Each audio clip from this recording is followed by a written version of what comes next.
সুনামগঞ্জ ২ আসনের সাবেক মন্ত্রী প্রয়াত সুরঞ্জিত সেনগুপ্তের জনসভায় বোমা হামলা ও হত্যা চেষ্টা মামলায় প্রবাসী কল্যাণ ও বৈদেশিক কর্মসংস্থান মন্ত্রী আরিফুল হক চৌধুরী, সাবেক স্বরাষ্ট্র প্রতিমন্ত্রী লুৎফুজ্জামান বাবর এবং জাতীয় সংসদের হুইপ জি.কে. ঘোষ সহ ৯ জনকে বেকসুর খালাস দিয়েছেন আদালত।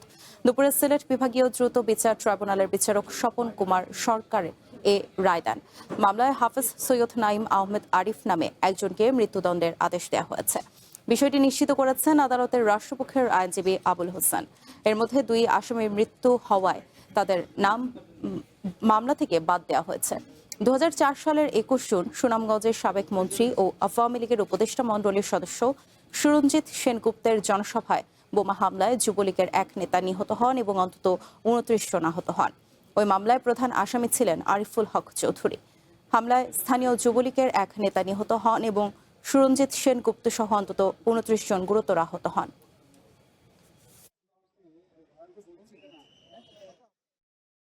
এই ৩৪ ধারায় মামলাটা বিচার কার্য সম্পন্ন হয় এবং এর আরেকটা ছিল বিস্ফোরক দ্রব্যাদি আইনের ৩ এবং ৪ ধারায়। মোট আসামি ছিলেন ১২ জন, আমার যদি ভুল না হয়। এখানে ২ জন মৃত্যুজনিত কারণে ওনারা মামলার দায় থেকে অব্যাহতি পেয়েছেন, ৮ জন খালাস পেয়েছেন, বেকসুর খালাস পেয়েছেন এবং একজনকে বিজ্ঞ আদালত মৃত্যুদণ্ডে দণ্ডিত করেছে।